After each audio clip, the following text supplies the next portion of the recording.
hyperinsulinemia means you have too much insulin in your blood. Slide, please. So when we talk about metabolic disease, metabolic syndrome, we tend to really hear or think of two things, right? Type 2 diabetes and obesity.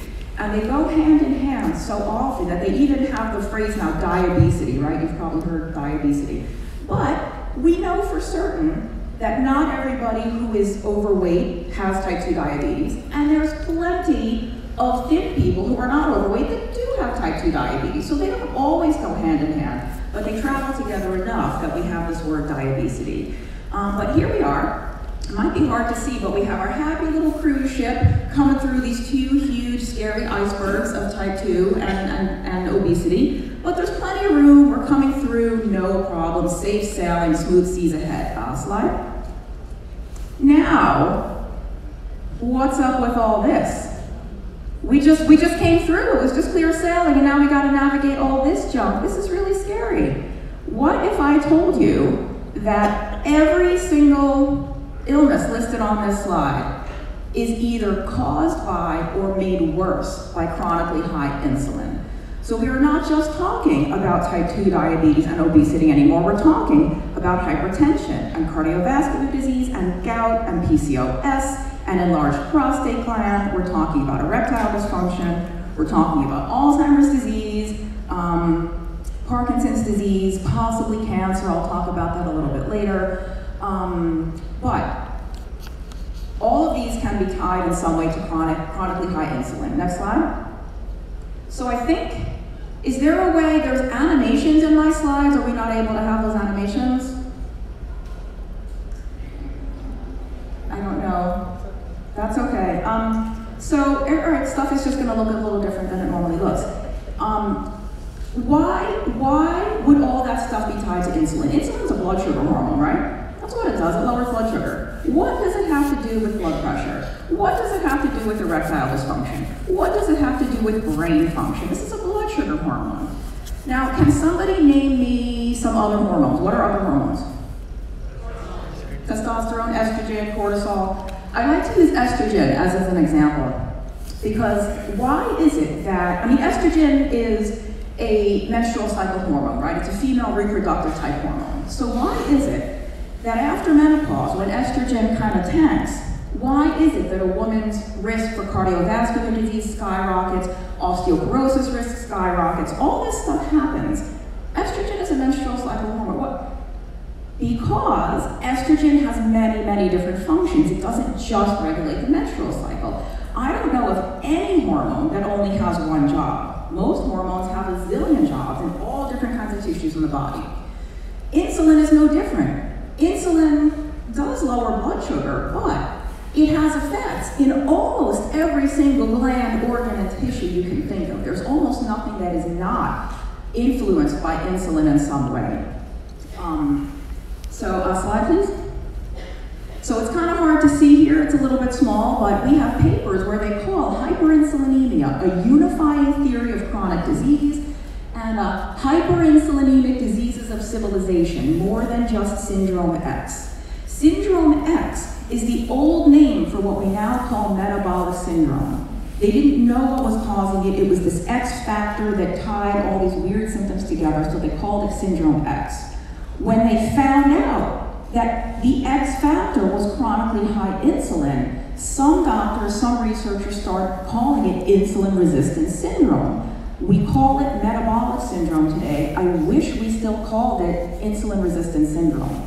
I wish even more that we called it chronically high insulin syndrome or hyperinsulinemic syndrome, because metabolic syndrome, what does that even mean? What is metabolism? Insulin-resistant syndrome is even worse. Nobody agrees, even the experts, nobody agrees what insulin resistance is or what it means. Let's call it what it is, chronically high insulin syndrome. That tells you right there what it is and what to do about it. All your problems are coming from chronically high insulin. Lower insulin. There's a lot of different ways to do that, but that's what you would have to do. Slide, please. So, insulin is definitely far, far, far more than just a blood sugar hormone. If this whole thing is about insulin and the nefarious trouble that it can get into, what does insulin do?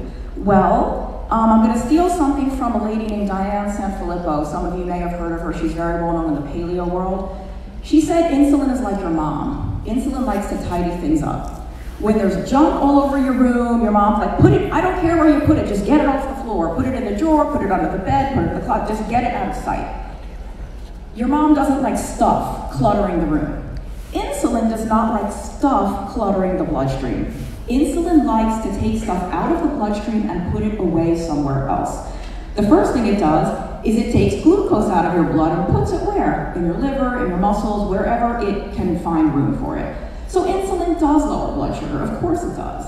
But let's remember, or maybe you might be learning for the first time, most glucose uptake into cells does not require insulin. Even without insulin, glucose can get into most cells just fine. So we know insulin is doing a lot more than that because that's really not even its main job. The other thing, or an other thing, that insulin likes to put away and get out of the bloodstream and shove someplace else is amino acids. This is why bodybuilders actually inject themselves with insulin. Can you imagine? Healthy, fit people injecting insulin so they can get swole, right? Because insulin pumps you up. But again, we don't always need insulin to do that. Amino acids can get into cells, but it's also one reason why a lot of athletes think that they need carbs after a workout, because that insulin spike is going to help pull that protein, or if they take like a protein shake, they'll take carbs with it. But you don't need the carbs to get the amino acids into the muscles. Protein can do that all by itself. That will make insulin do that. Insulin promotes cell or tissue growth. Insulin is an anabolic hormone. We all know this, right? We know insulin makes cells grow. Insulin makes the head grow out of fat cells. Can I say H-E-C-K in a church? Sorry. There's a doctor named Robert Hoffman who said the greatest thing. He said, insulin is like Miracle Grow for your fat cells. And it promotes aberrant tissue growth. I don't know if you saw on the slide with all the icebergs, I had skin tags on there. Insulin influences weird, uncontrolled, aberrant growth of stuff. Enlarges the prostate gland. It makes your fat cells bigger. It makes your muscle cells bigger. It makes cysts on your ovaries. We have PCOS, polycystic ovarian, the skin tags. Cancer. No, before anyone gets the wrong idea, I'm not saying that insulin causes cancer. But what insulin does do, and what they have shown many times in the research, is that insulin kind of rolls out the red carpet to let cancer grow faster and better. Whatever is causing the cancer, if you have chronically high insulin, that cancer is growing to grow faster. It kind of enables the growth. So the other big thing, the thing I'm personally most concerned about, is that insulin inhibits lipolysis. Lipolysis just means the breaking down of fat. Lipo means fat, like lipids or liposuction. Lysis is breaking apart. If you want to burn fat, if you want to lose body fat, you want to burn dietary fat, whatever, you have to break the fat down so it can travel to other cells to be burned.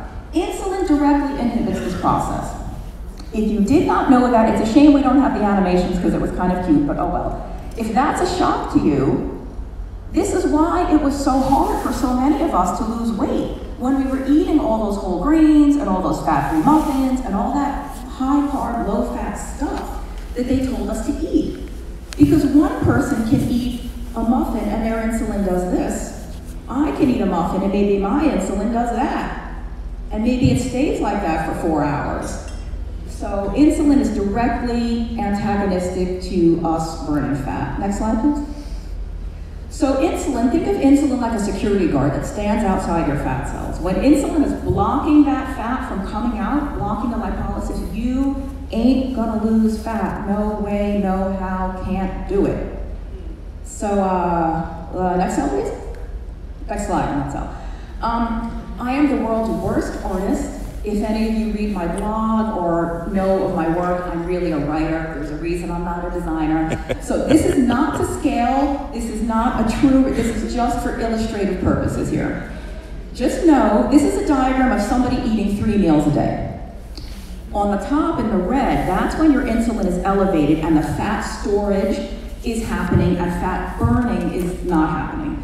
In the lower level with the green, that's when insulin is lower. When insulin is lower, the fat breaking down is not inhibited. The fat can come out, be released, be burned. So we have breakfast. Let's say somebody's eating a good, healthy breakfast. They're having, you know, cereal with skim milk and maybe some fruit, maybe a piece of whole wheat toast with margarine, right? Their insulin is gonna kind of jack up a lot, but they're insulin sensitive, they're relatively healthy, it's gonna come back down. And then let's say they spend a couple of hours before they eat lunch. So in between breakfast and lunch, they spend a little bit of time in the lower insulin zone. The fat's coming out, no problem. They have lunch, insulin comes up again, no big deal, it's gonna come back down again by dinner. They have dinner, big spike again. Overnight, you're not eating, you go 8-10 hours without eating, maybe some of us only 5 or 6 hours. Whatever it is, you're gonna spend a little more time overnight in that low insulin period. Next slide. Here's an example of somebody eating 2 meals a day. They're probably gonna have bigger insulin rises because it's a larger meal. You know, even if you're eating like a low carb meal, but the total amount of food is gonna affect your insulin. So first meal, again, a big spike, but you're gonna spend even more time between meals because you're only eating twice a day. Maybe you're going several hours where you're in that bottom green portion, the insulin's low, you're burning fat, life is good. Big second meal, big insulin rise, but again, overnight, lots of fat burning happening. Next slide. Here's an example of somebody who is insulin resistant. Again, a healthy, perfectly good, lowish fat, high carb diet, just like they told us to. Breakfast, again, maybe a fruit salad, some orange juice, some skim milk, some toast, some fat-free bran muffin. Your insulin skyrockets, right? And then you have to snack, right? You have to snack, you gotta keep that metabolism revved up. You gotta eat to keep your blood sugar up, right? How many times have we heard that? So you're having a snack. Your insulin doesn't even have time to come back to normal before you're snacking again.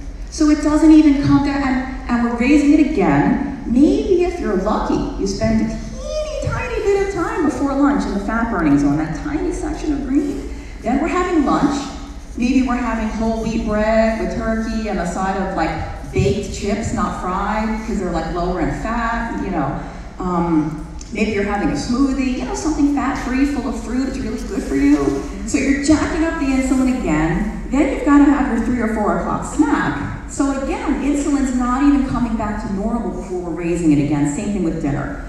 This poor person, this was me 10 years ago. This was maybe all of us a couple of months or years ago before we started eating differently. Doing exactly what we thought we wanted to do. We were awash in insulin all day. It's no wonder we couldn't lose weight. No matter how hard we exercised, no matter how much we prayed, no matter how much low-fat, fat-free food we ate, we could not lose weight. We probably even gained some. Next slide, please. So how are we gonna fix this?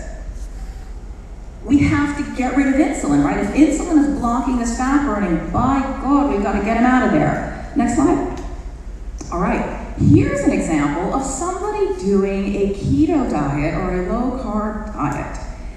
For breakfast, we got insulin's barely budging, if it's budging at all, right? Because maybe we're having bacon and eggs, maybe we're having sausage, maybe we're having just coffee, maybe we're having coffee with our yummy Adapt shot in it. But insulin's barely moving. We spend a lot more time in the fat burning zone. Same thing with lunch and dinner. I only have a slightly larger insulin rise because those would be larger meals. You know, maybe you're gonna have a larger portion of vegetables or something with dinner, but you can see that eating a low carb or keto diet, you spend so much more of your day in that green fat burning zone. That's where we wanna be. When insulin is low, it's so much easier to burn fat. Next slide, please. So this is what I said before, we used to call, what we now call the metabolic syndrome or the insulin resistance syndrome. This is in, if you see on the left there in the red, the Journal of Hypertension from 2006, so what, only 19 years ago, and not 19 years ago, 13 years ago, and the Journal of Hypertension. What is an article about metabolic syndrome or insulin resistance syndrome doing in a blood pressure journal? It's a blood sugar hormone. Next slide, please. Okay, see, this is the problem with the no animations. That's okay, I will walk you through this anyway, but my big punchline is already ruined. That's okay, that's okay. This is live, like we just roll with the punches here, we're good. When you're running on fat and you're running on ketones, you don't get that like these rages, you just roll with the punches, life is good, right? Yeah. You stay very emotionally balanced, we don't have to get upset over anything. So, the official diagnostic criteria for metabolic syndrome include 5 things. You don't have to have all 5. You have to have at least 3 or more or be taking medication for them. I should face this way too, I'm ignoring you people. I'm not ignoring this. I'm right-handed, I think I just tend to look toward the right more. So, large waist circumference, that abdominal obesity, right? The apple shape, high triglycerides, low HDL, hypertension, high blood pressure, and elevated fasting glucose. Just as a point of fact here, do you see total cholesterol on that slide anywhere? No. Do you see LDL? Bad cholesterol on that? No. You know why? Because nobody cares. No, it's not that nobody cares. Yeah. It's that, believe it or not, your total cholesterol and your LDL tell you almost nothing about your risk for metabolic disease. The low HDL is a teller, and the high triglycerides, that combination is the big teller. Now, you already see the punchline, so I can't ask you what's missing. This is the official diagnostic criteria for metabolic syndrome, which we used to call insulin resistance syndrome. What is missing from the diagnostic criteria? Thank you. How are you going to diagnose insulin resistance syndrome when you don't even measure insulin? It's like diagnosing you with a broken leg when they haven't even looked at your leg. I don't know, or like they haven't even gotten an x-ray. Next slide. So, some of you might be familiar with this guy, Joseph Kraft. He wrote a book called Diabetes Epidemic in You. I recommend it, it's about this thick, you can read it in a day. He was a doctor that discovered, so something I have failed to mention is that when I'm talking about all this chronically high insulin stuff, we're talking about people whose blood sugar is normal. Your fasting glucose is normal, your A1C might even be normal, but your insulin is through the roof. So Dr. Kraft discovered this. He discovered all these people with super high insulin that had all these metabolic problems, but their blood sugar was normal, so no one ever even knew there was a problem. This is a quote from his book. The pathology of diabetes occurs in those with normal blood sugars. There are far too many who are told, don't worry, your fasting blood sugars are normal. Normal weight, normal BMI, normal fasting blood sugar, and even normal fasting insulin, we'll talk about that in a minute, do not exclude hyperinsulinemia or type 2 diabetes.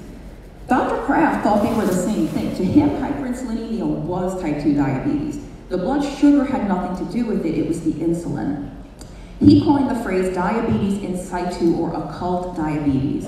Occult means hidden. The diabetes, the high blood sugar, was hidden, masked by the high insulin. I have a friend named Tony who's like a walking example of this. Tony is a dear friend, but he's obese. And he has a really, really hard time losing weight. He doesn't understand why. His A1C was normal, the glucose was normal, his endocrinologist was clueless. I said, get a fasting insulin test.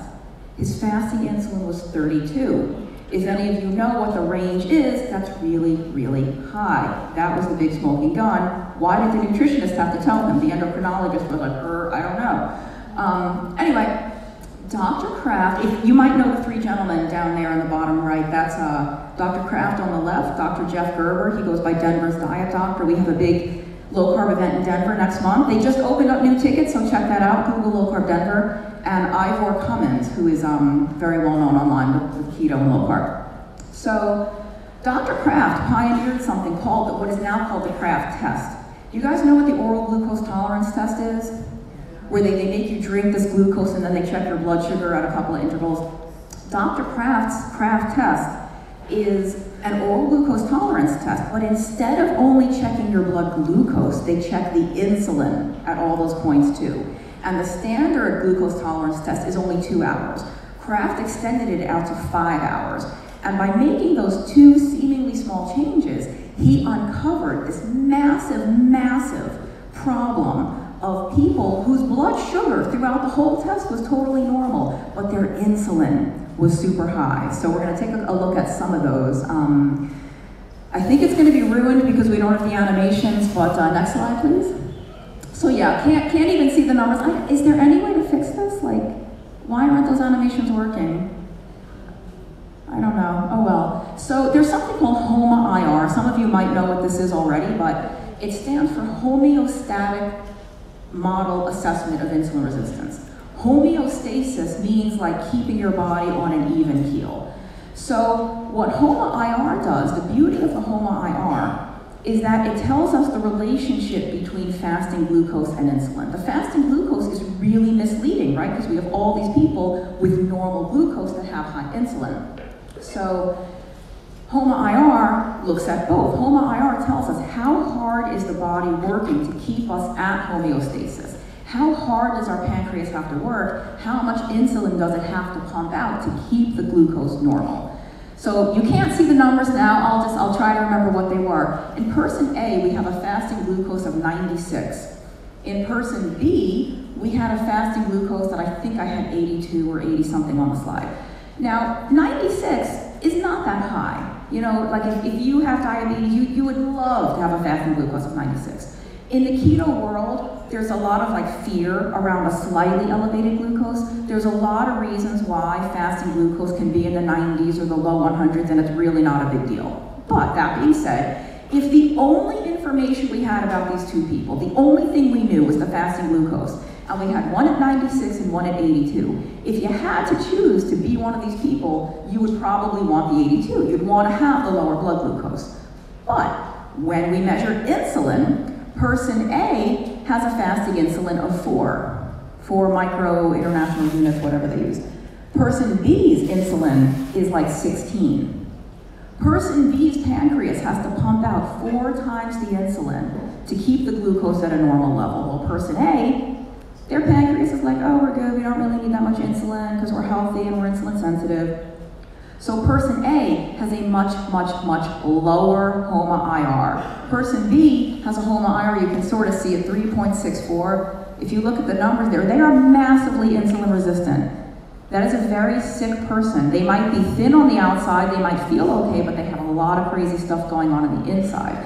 If I had to choose between these two people now, I will gladly take a slightly higher blood sugar for a HOMA-IR that's so much lower. Next slide, please. Okay, fasting insulin. I think personally it's one of the most important tests most doctors don't order. The reason they don't order it is because they just don't know. They're not evil, they're not stupid, they just don't know how staggering this problem is. Now the thing is, there are problems with the fasting insulin test. Just like fasting glucose, in a lot of people your fasting insulin can be totally normal. But after you eat a meal, especially a high-carb meal, your insulin skyrockets, and in some people, it stays elevated for most of the day. It doesn't even ever really come back down to normal. And just like with glucose, there's a lot of reasons why insulin could be elevated fasting if you're really stressed out, on the way to the lab, if there was a bad traffic jam or you got into an accident. Don't get your blood test if you're in that situation. Go home. Go to the doctor, like rest. Don't get your insulin and your glucose tested if you're massively stressed out that morning. Just please don't. You know, and Dr. Westman, I think, really is not a fan of the fasting insulin test because it doesn't change what he would do. If you have obesity, if you have type 2 diabetes, it doesn't really matter what your insulin is. You're still going to get page 4, right? You're still going to get the keto diet. I still think it's helpful. I think it's helpful especially to tell the patient, like, well, doc, you know, I'm eating a healthy diet, I'm exercising, why can't I lose weight? He can tell you, well, just eat this diet, or, look, Mrs. Smith, oh my gosh, your fasting insulin is 45. So I think it's helpful for the patient, and just lost my train of thought, not enough coffee. Oh, I think it's very helpful for, no, I did lose my train of thought. Oh, I'm so sorry, I haven't given this talk in a while. Too much insulin? Yeah, maybe too much insulin. Yeah, it doesn't really matter. Next slide. Must not have been that important. So, unfortunately, again, we lose the animations. I was going to show you a couple of examples of the Kraft test. So you can't really see, but there's a blue line on the graph and a purple line. The blue line is insulin, the purple line is glucose. What I was going to show you, this is the example example of the Kraft test. When blood glucose is normal, the purple line, you can see it kind of starts off at 80. This is what I call the metabolic ninja. This is Kraft pattern 1. Insulin sensitive, healthy, normal insulin response to the glucose. Next slide, please. This is just another variation on that. This is somebody in a very different situation. The purple line is still glucose. You can see the fasting level is still under 100. So if all you were testing was glucose, this person looks healthy. They're not diabetic. Fasting glucose is under 100, where we like it. Even the fasting insulin is normal. The fasting insulin is very low. But you can see that this person, instead of the insulin coming up quickly and coming down quickly, it takes this person's insulin 3 hours to reach its peak. A normal person's insulin, when you eat a high-carb meal, should be within about 30 to 60 minutes. It's at its peak, and then it starts coming down. This person's insulin rises for 3 hours. It takes it that long to catch up, so their glucose, instead of being normal, the glucose is reaching 250 because the insulin is taking so long to catch up that the glucose is rising that whole time. And this is not something that you would get from the fasting glucose test. You wouldn't even get it from fasting insulin, right? Because the fasting is normal. That's why there are some problems with the fasting insulin. But I like the fasting, this is what I forgot before. I still like the fasting insulin test because if it's high, you know there's a problem, unless there was some weird situation that morning with the person at the lab and their insulin is elevated for some other reason. If fasting insulin is elevated, you know there's a problem. If it's not elevated, but you can tell this person has a lot of signs and symptoms of metabolic syndrome, they're probably one of these people where the fasting level's normal, but when they eat, particularly when they eat carbs, the insulin jacks up and stays jacked up for a long time. Next slide. So this is a pattern of somebody who does have type 2 diabetes, who definitely has metabolic syndrome. Their fasting insulin is very, very high. The fasting glucose is high. Everything's high. This person, this is like the high carb meal thing that we saw before. That insulin is high like almost all day long. Next slide. So it was hard to see the patterns because we lost the animations and stuff, but the blue curve there, this is insulin levels. The blue curve is the only person who's normal. I don't really like that word. That's the only person that has a healthy insulin response. All 3 other patterns have occult diabetes or hyperinsulinemia, or what Dr. Kraft would just say, guess what, they're diabetic, period. Next slide. Just another look at that. Pattern 1, the green, is the only healthy insulin response. All the rest, 2, 3, and 4, the insulin is either going higher or it's staying higher all day. In pattern 4, it's high, but when you even wake up, your awash in insulin, they stay elevated like a lot longer. Next slide. So when, by the way, I borrowed, I want to say stole, I borrowed this slide on the previous one from Ted Naiman, if you guys know Ted Naiman from the Keto Online World. So this is just another illustration of that. If you look on the left, in glucose-based testing, only looking at fasting glucose, or even the Kraft test, even just the oral glucose tolerance test, just looking at glucose, 67%, about 2/3 of people have a normal response. There's only about 1/3 of them that have the hyperglycemia, have the high glucose. When you factor in the insulin testing on the right here, that's where the rubber hits the road. Then only 20%, right? 1 out of 5, only 1 out of 5 people had the normal insulin response. Everybody else was hyperinsulinic. Everybody else had the chronically high insulin. Next slide, please. What is this? It's like the one slide that's not covered up with stuff that I can talk about. What is the problem here? We have like a storm drain that appears to be clogged with leaves, so water's backing up, right? So what's the problem here? Is it the water or is it the leaves? Should we pray to, so the drain is probably working fine, it's just obstructed, right? It's clogged with leaves. We like rain, right? I mean, maybe not every day, but the crops need the rain, the animals need the rain. If we want pretty flowers, we have to have rain. So should we pray to the rain gods for less rain and less water? Or should we clear away the debris, clear away the problem that's preventing the water from draining? There's a method to the madness. Let's get into this. So next slide, please. Okay. That storm drain thing was kind of a segue into hypertension. I mentioned earlier, like there was that insulin article in the Hypertension Journal. What does insulin have to do with blood pressure? Well, if you have high blood pressure, you are typically advised to do what? Eat low salt, right? Low sodium, you know, stop going to fast food restaurants, stop being such a glutton and eating all that salt. Most people are not what we call sodium-sensitive hypertensives. Most people can eat plenty of salt and the blood pressure doesn't budge. In some people, they are sensitive. Some people eat salt and the blood pressure does rise, but it's kind of a small percentage of the population. The reason blood pressure barely budges when you eat a lot of salt is because your kidneys are very, very good at filtering out excess stuff. Kidneys are very good at holding on to what we need and getting rid of extra. One of the things that the kidneys get rid of if we don't need so much of it is sodium. And when they don't get rid of the sodium, when they're holding on to sodium, there's a saying in biochemistry that, water follows sodium, right? So if the body is holding on to a lot of sodium, it's also going to hold on to a lot of water. When we hold on to a lot of water, some of it's going to end up in your blood vessels. And it raises your blood volume. If you now have more blood traveling through the same amount of pipe, the same amount of blood vessel, the pressure is going to go up, right?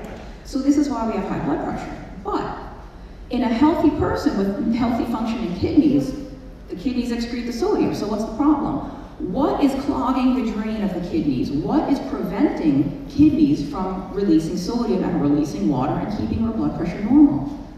Please take a guess. It starts with I. Insulin. Yes. Insulin inhibits sodium excretion by the kidneys, which is also why when you go on a ketogenic or very low-carb diet, your kidneys can't hold on to sodium, and not that they can't, but they really readily, easily release the sodium. This is why most of us need more salt on a ketogenic diet, right? Not everybody, but most of us need more salt than usual, more sodium.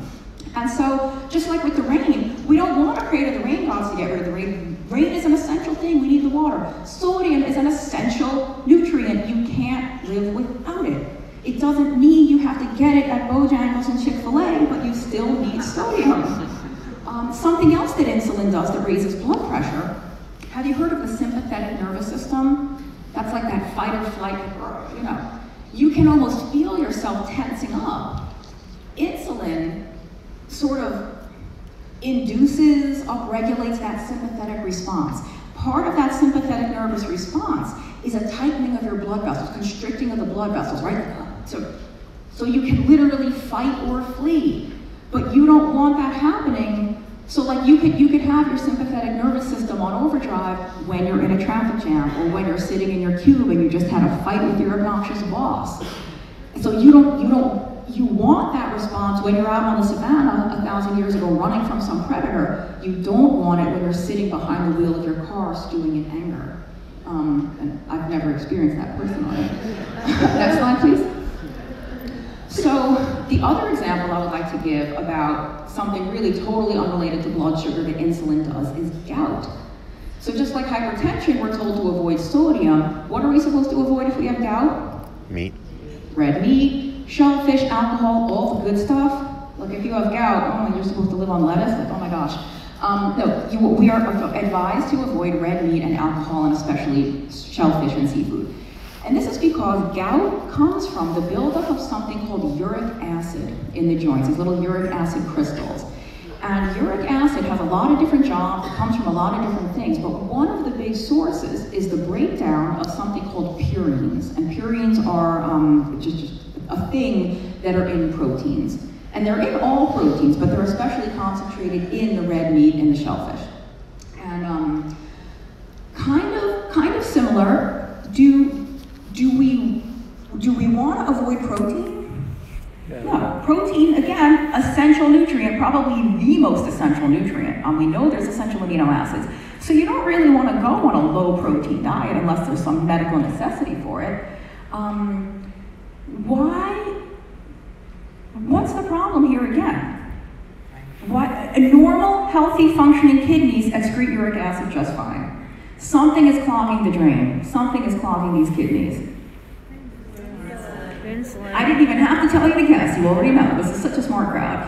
Insulin inhibits uric acid excretion. And fructose is especially good at this. And fructose doesn't affect insulin quite the same way that glucose does, but over the long term it does. And unfortunately, the reason we are advised to avoid alcohol is because alcohol also inhibits uric acid excretion regardless of the insulin effect. The alcohol does it. I've read that beer does it a lot worse than wine. They say that wine doesn't have this effect. I think your mileage may vary. The point is, it's insulin. It is the insulin. It's not the red meat, it's not the shellfish, it's the insulin. So like, I don't want to stop eating sodium because it's an essential nutrient. I don't want to stop eating protein. I mean, I could get protein from like chicken and some other source, but I love red meat. Don't take away my red meat. If I have a problem with uric acid building up, maybe I could just lower my insulin. How about that? Next slide, please.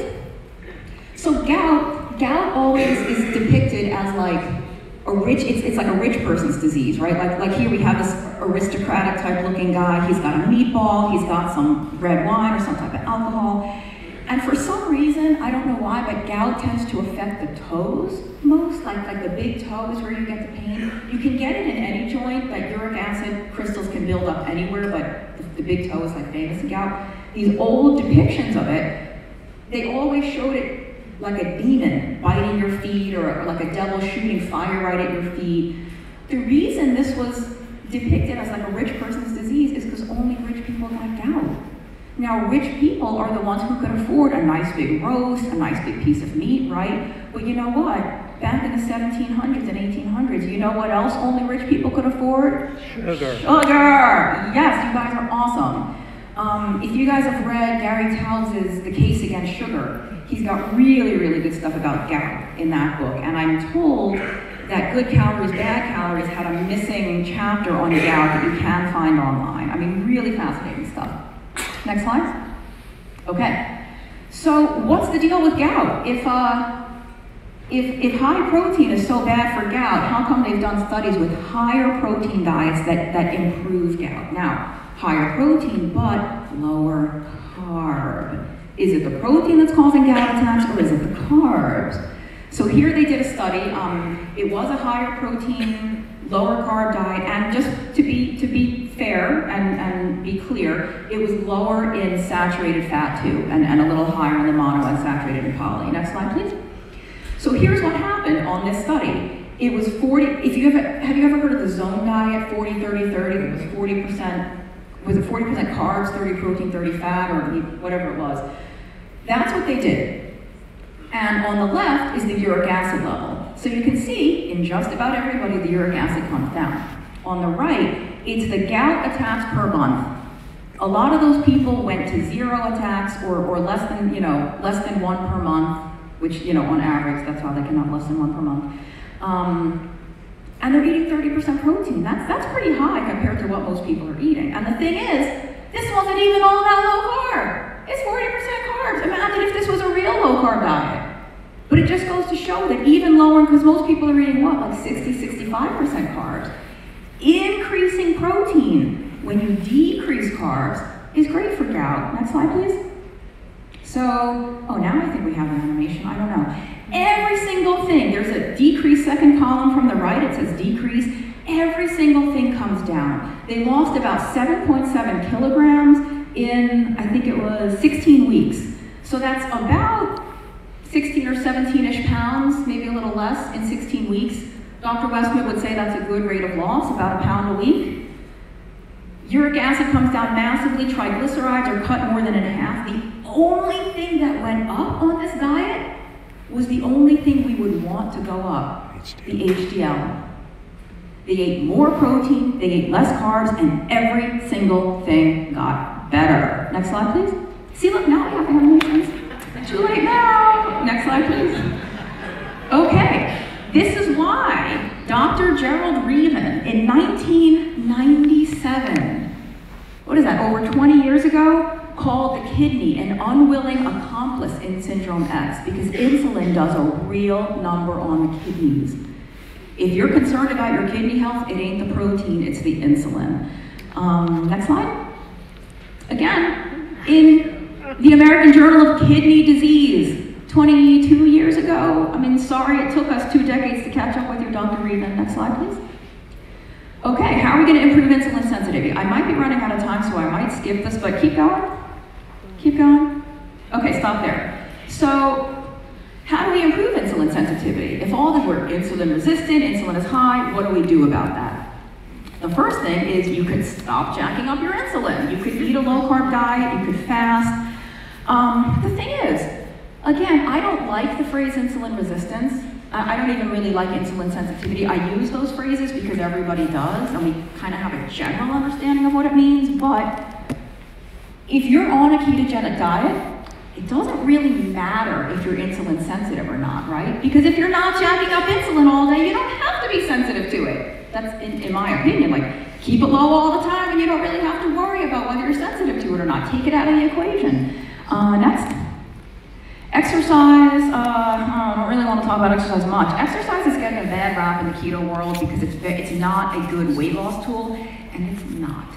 I have chubby finish line photos from 2 marathons that I can prove to you that exercise does not help you lose weight. Joke was on me because I thought there's no way that I can train for a marathon and not lose weight. Well, there was a way. I don't have the pictures here, but so exercise is not a good fat loss tool, but exercise can help improve insulin sensitivity. It is a good insulin modulating tool. And it's real, I mean, it's good for mental health, it's good for health, it's just not that effective for weight loss. Next slide. Sleep. Sleep is kind of a big deal with insulin resistance. So I know maybe some of you either have sleep apnea or know somebody who does. When you do not sleep well, when you have broken, totally interrupted sleep, or you're just not sleeping long enough, it messes with your insulin sensitivity. It can make you look diabetic the next day in your response to foods and in your response to insulin, but again, if you're not eating those foods, it doesn't matter that much. I think it still matters, but it matters less when you're on a low-carb diet. Next slide. Okay, I gotta move quickly, I don't wanna go over time. I've been talking a lot about insulin. We have to keep things in context because insulin, just like sodium, just like the protein, it is an essential hormone. You don't want to have no insulin. Talk to a type 1 diabetic sometime if you think that insulin is a bad thing. Insulin, you can't live without it, right? There's such a thing as too much of a good thing, but just because too much all the time is bad doesn't mean a little bit in normal amounts is bad too. So it's all about context, right? If I were to ask somebody on the left versus the right, how would you like some water right now? How would you feel about some rain? You're going to get 2 very different answers. It's all about context, right? It's the same water, it's the same rain, it's just who are we talking to and what's it for? Next slide. The reason we have to talk about insulin, next please. Yep. The reason we have to talk about insulin as not being so terrible all the time in all contexts is because there's this new, weird fear-mongering around protein in the keto world that never used to exist. I've been eating this way since about 2003. You know, on and off, I've been low-ish carb, I've been keto, I've been not so low carb, but I've been doing it for a long time. This protein fear thing is entirely new. And it is true that protein affects insulin, or I should say affects. Protein affects insulin. It does not affect it like carbs do. I really, nails on the chalkboard, when I hear somebody say protein spikes insulin. But if I eat protein, won't I get an insulin spike? No, you will get a normal, physiologically healthy, totally necessary response of insulin. Remember I said we need insulin to get amino acids into the cells? Why wouldn't you want protein to do that? Protein, if you guys have watched Ben Bikman's video, if not, Google him on YouTube, B-I-K-M-A-N-E, is a really good video. Eating protein and the insulin response to protein is very, very different in the context of a low-carb diet versus in the context of a high-carb diet when your insulin is already high for some other reason. Dr. Gressman will give his workshop later today, protein comes first. Protein is like the most important thing you could eat. If you're trying to lose body fat, if you're struggling with weight loss, protein is your best friend. It doesn't mean you have to go on the carnivore diet and eat nothing but meat, but protein is a really substantial part of this way of eating. And I don't want anyone to become afraid of it. Most people don't get kicked out of ketosis. Again, another phrase I hate. The reason this way of eating works is the very, very low carb intake, and as long as you keep carbs very low, you shouldn't have to worry about protein. And if I'm concerned about insulin at all, I'm way more concerned about carbs than I am about protein. Next slide, that might be it. Yeah, thank you. Sorry about the slides, I hope it's still okay.